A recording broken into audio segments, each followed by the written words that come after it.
하느님이시요 사람이신 그리스도의 시. 예수께서 메론 호수 근처 야곱의 집에 머무르신다. 팔레스티나에는 갈릴레아 호수와 사해 이외에도 작은 호수랄까 연못이랄까 어떻든 내가 이름을 모르는 거울 같은 수면이 하나 또 있는 것 같다.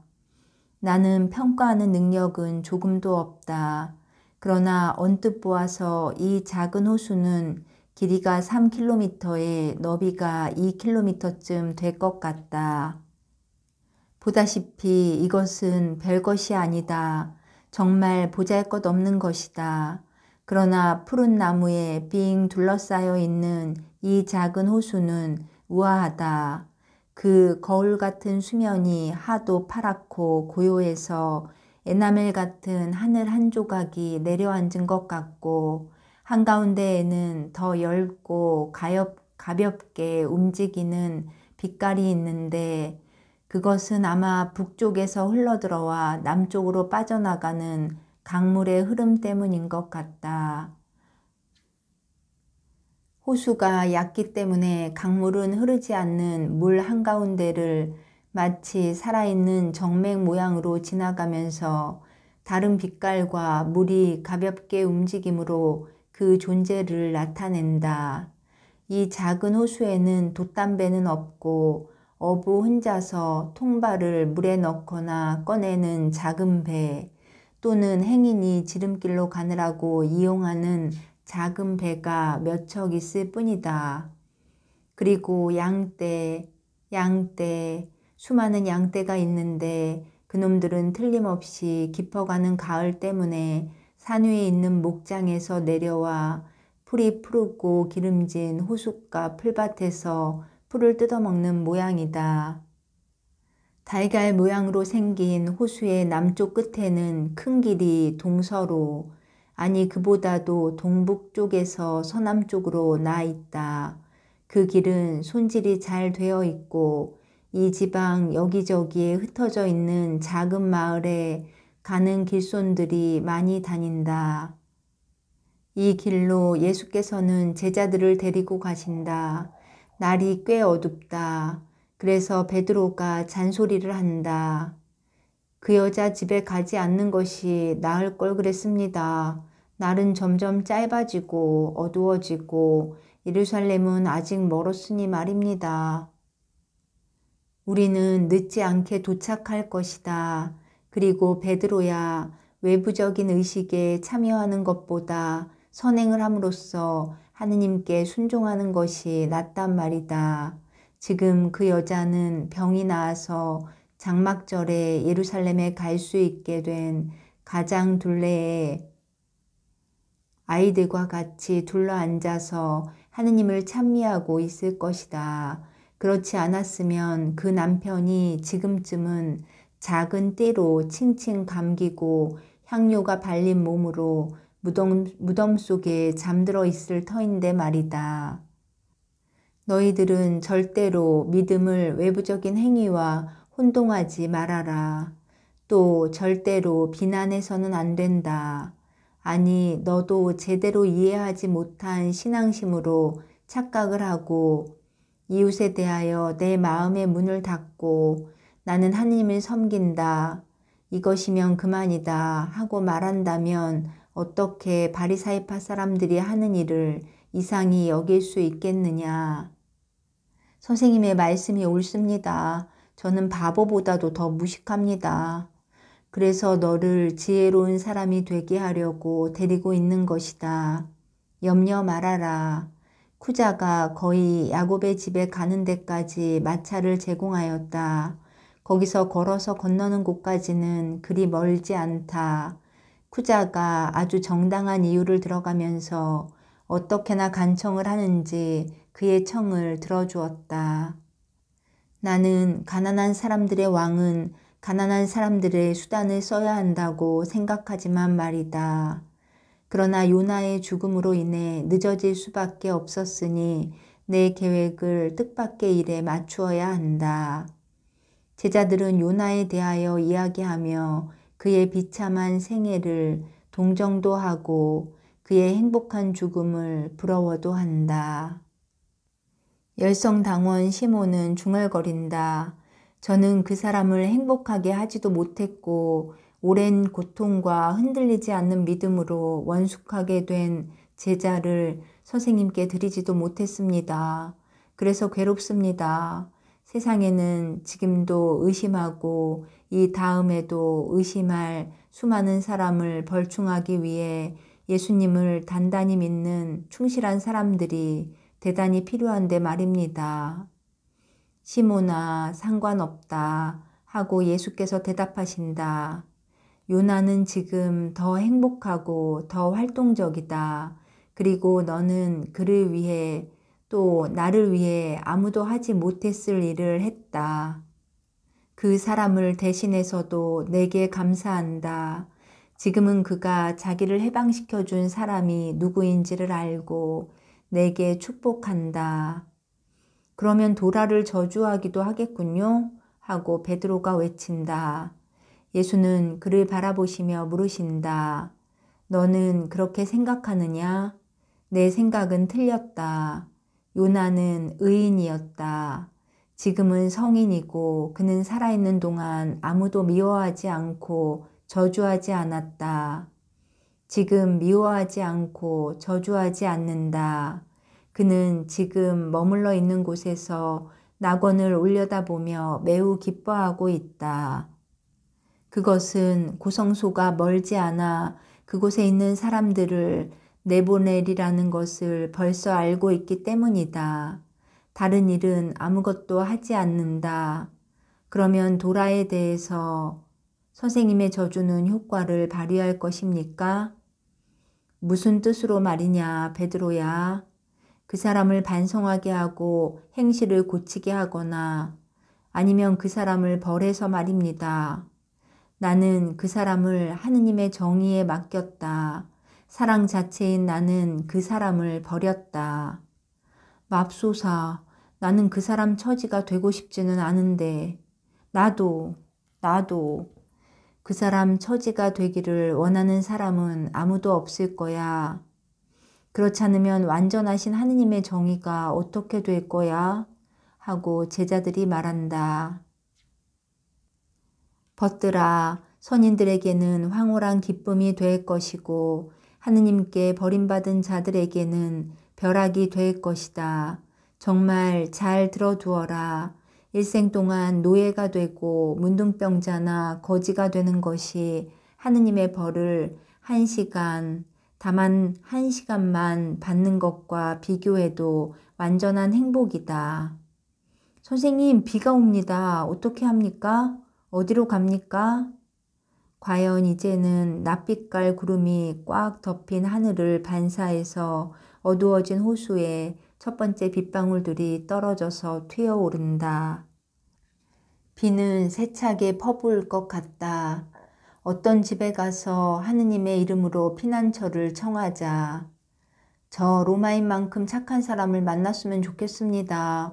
저는 로마인들이 그러하리라고는 생각하지 않았었습니다. 저는 그 사람들을 항상 부정한 사람들처럼 피해왔습니다. 그런데 지금 보니, 곰곰이 생각해 보니 그 사람들이 우리들 중에 많은 사람보다 더 낫군요. 하고 베드로가 말한다. 로마인들이 마음에 드느냐? 하고 예수께서 물으신다. 저희들보다 더 나쁘다고는 생각지 않습니다. 그 사람들은 사마리아인 같은 사람들이지요, 예수께서는 아무 말씀도 하지 않으시고 빙그레 웃으신다. 양 8마리를 몰고 오는 한 작은 여자가 그들을 따라 미쳤다. 아주머니, 우리가 어디 가면 유알집을 만날 수 있을지 말해줄 수 있겠습니까? 저는 혼자 사는 가난한 사람이 하녀입니다만 저를 따라오시면 제 주인이 여러분을 친절하게 받아주리라고 생각합니다. 갑시다. 그들은 소나기를 맞으며 양들 가운데로 빨리 간다. 양들은 비를 피하려고 그 지나치게 살찐 몸으로 종종 걸음을 친다.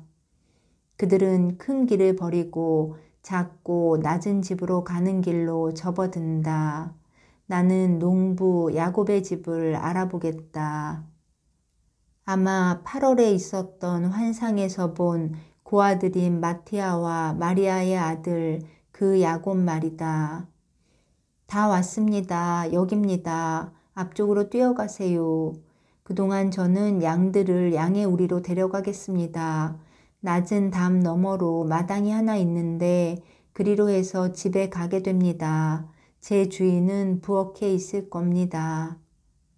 그 사람이 말을 별로 하지 않아도 신경 쓰지 마세요. 그 사람은 걱정이 많답니다. 여인은 오른쪽에 있는 작은 방으로 간다. 예수께서는 제자들과 같이 왼쪽으로 돌아서 가신다. 우물이 있고 안쪽에는 화덕이 있고 옆에는 사과나무가 있는 마당이 나타난다. 그리고 나뭇가지로 불을 떼고 있는 부엌문이 활짝 열려 있는 것이 보이고 거기에서 한 남자가 망가진 농기를 고치고 있다. 이 집에 평화가 있기를 바랍니다. 나와 내 친구들이 하룻밤 쉴 곳을 청합니다. 하고 문지방에서 예수께서 말씀하신다. 남자는 머리를 들고 말한다. 들어오십시오. 그리고 하느님께서 선생이 주시는 평화를 선생께 돌려주시기를 바랍니다. 그렇지만 이곳에서 평화는 얼마 전부터 야곱의 원수가 되었습니다. 들어오십시오. 들어오세요. 다들 들어오세요. 제가 여러분에게 많이 드릴 수 있는 건 불뿐입니다. 왜냐하면 아이고 그런데 아니 선생님은 이제 두건을 벗으시니까 예수께서는 겉옷 한 자락으로 머리를 덮으시고 그것을 몸 밑에 한 손으로 꼭 쥐고 계셨었다. 선생님을 잘 볼 수 있는데 맞습니다. 선생님은 사람들이 메시아라고 부르고 기적을 행하시는 갈릴레아 선생님이시지요? 그렇습니까? 제발 말씀해 주십시오. 나는 나자렛의 예수 메시아요. 당신은 나를 아십니까? 지난달에 선생님이 말씀하시는 것을 들었습니다. 유다와 안나의 집에서 말씀하셨지요. 저는 포도 수확하는 사람들 가운데 있었습니다. 저는 가난하니까요. 불행이 잇따라 왔습니다. 즉 우박에 벌레에 나무와 양들은 병이 들고요. 하녀만 데리고 혼자 사는 저로서는 제 재산으로 충분했습니다. 그러나 지금은 불행이 저를 물고 늘어지기 때문에 빚을 졌습니다. 제 양들을 모두 팔지 않으려고 다른 사람들의 집에 가서 일을 했습니다. 그리고 또 제 밭들은 어떻고요? 밭들이 어떻게나 바싹 마르고 포도나무와 올리브 나무들이 어떻게나 열매를 맺지 못하는지 꼭 전쟁이 휩쓸고 지나간 것 같았습니다. 아내가 죽은 것이 6년이 됩니다만 그때부터는 만몬이 제게 피해를 입혀가며 즐기는 것 같습니다. 보세요. 저는 지금 이 쟁기를 가지고 애를 쓰고 있는 중입니다만 나무가 온통 상했습니다. 어떻게 해야 할지를 모르겠습니다. 저는 이런 일은 할 줄 모르기 때문에 잡아매고 또 잡아매고 하지만 아무 소용이 없습니다. 이제는 또 돈주머니도 생각을 해야 합니다. 농기를 고치기 위해서 양을 또 한 마리 팔아야 하겠습니다. 지붕이 셉니다. 그렇지만 집보다는 밭이 더 걱정이 됩니다. 안타까운 일입니다. 양들은 살이 통통이 쪘는데요. 양떼를 다시 만들기를 바랐었는데요. 그렇잖아도 걱정이 태산 같은데 내가 걱정을 또 갖다 주는군요. 걱정이라니요, 선생님이요? 아닙니다. 저는 선생님이 말씀하시는 것을 들었는데 선생님이 말씀하시는 것이 제 마음속에 남아 있습니다. 제가 정직하게 살아온 것은 사실입니다. 그렇지만 아마 제가 넉넉히 착하게 살지는 못했나 봅니다. 착했던 것은 아마 모든 사람을 불쌍히 여기던 제 아내였던 것 같습니다. 가엾은 리아, 너무 일찍 죽었지요. 남편의 입장에서 볼 때 너무 일찍 죽었습니다.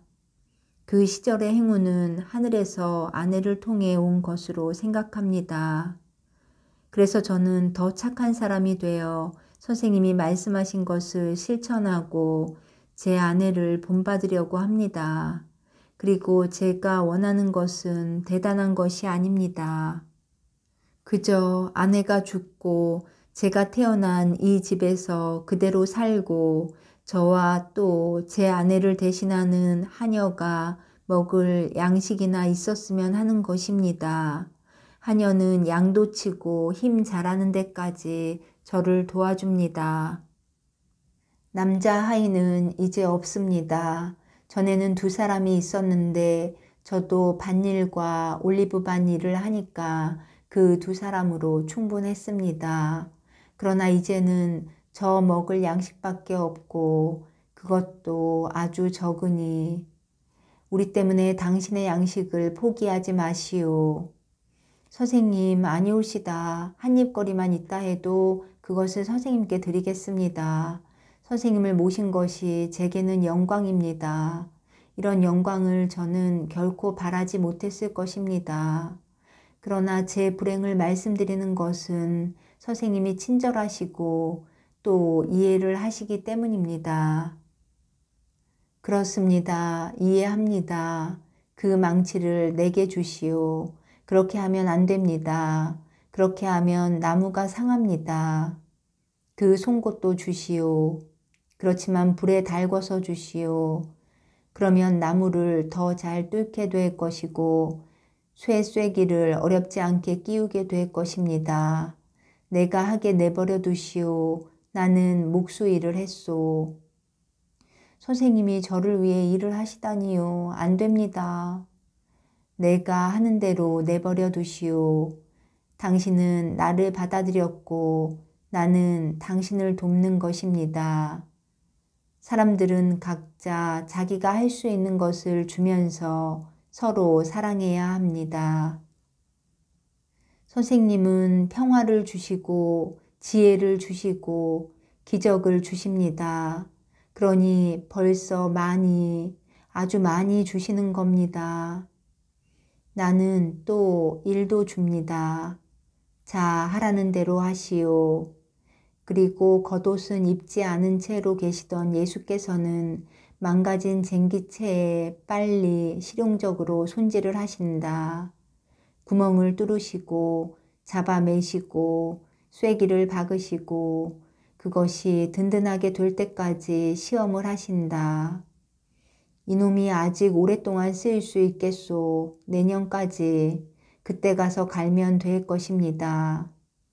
그렇고 말고요. 이 쟁기가 선생님 손을 거쳤으니 제 땅에 축복할 것입니다.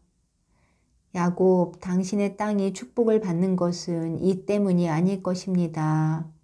주님, 그러면 왜 축복을 받겠습니까? 당신이 자비를 베풀기 때문입니다. 당신은 이기주의와 질투의 원한 속에 틀어박혀 있지 않고 내 가르침을 받아서 실천합니다. 자비로운 사람들은 행복합니다. 그들이 자비를 얻을 것입니다. 주님, 제가 무엇으로 주님께 자비를 베풀었습니까? 저는 겨우 주님께 필요한 자리와 음식이 있을 뿐입니다. 제가 가진 것이라고는 착한 뜻밖에 없습니다. 그리고 주님과 친구분들에게 경의를 표할 만한 것이 없어서 그런 것만큼 가난이 괴로웠던 적은 없었습니다. 당신의 소원으로 충분합니다. 정말 잘 들어두시오. 내 이름으로 주는 물 한 잔도 하느님의 눈에는 큰 것으로 보입니다. 나는 돌풍을 만난 피로한 길손이었는데 당신은 나를 집에 거두어 주었고 식사 시간이 되니까 제게 있는 대로 드립니다 하고 말했고, 밤이 되니까 기꺼이 잠잘 곳을 제공해 주었습니다. 그 이상 무엇을 하겠다는 것입니까? 야곱, 신뢰를 가지시오. 사람의 아들은 호화로운 대접과 훌륭한 음식을 고려하지 않고 마음의 애정을 고려합니다. 하느님의 아들은 아버지께 이렇게 말합니다.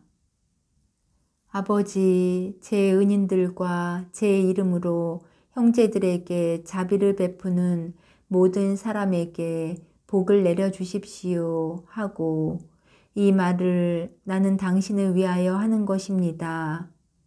예수께서 쇠스랑 손질을 하고 계신 동안 하녀가 주인에게 말을 하더니 빵과 금방 짠 양젓과 시든 사과 몇 개와 올리브 한 쟁반을 가져왔다. 저는 이 이상 아무것도 없습니다 하고 주인이 미안해한다. 오, 나는 당신의 음식 가운데 당신이 보지 못하는 음식을 봅니다. 그 음식은 하늘의 맛을 가지고 있기 때문에 나는 그 음식을 먹습니다. 하느님의 아들이신 주님은 아마 천사들이 갖다 드리는 음식을 드시겠지요? 어쩌면 영적인 음식으로 사시는지도 모르지요. 맞아요. 영은 육체보다 더 값어치가 있어요. 이것은 내 경우에만 그런 것이 아닙니다. 그러나 나는 천사의 빵을 먹고 살지 않고 오히려 아버지와 사람들의 사랑으로 삽니다. 그런데 당신의 식탁에서도 그 사랑을 발견합니다. 그래서 사랑으로 나를 당신에게로 인도하신 아버지를 찬미하고 또 사랑으로 나를 받아들이고 내게 사랑을 준 것 때문에 당신에게 축복합니다. 이것이 내 아버지의 뜻을 행하는 것과 더불어 내 음식입니다. 그러면 축복을 하시고 제 대신 이 음식을 하느님께 바쳐 주십시오. 오늘은 주님이 제 가장이시고 또 언제까지나 제 선생님과 제 친구이실 것입니다. 예수께서는 빵을 집어 두 손으로 높이 쳐드셔서 바치신다. 기도를 하시는데 아마 시편으로 하시는 것 같다. 그런 다음 앉으셔서 빵을 쪼개서 나누어 주신다. 이렇게 하여 모든 것이 끝난다.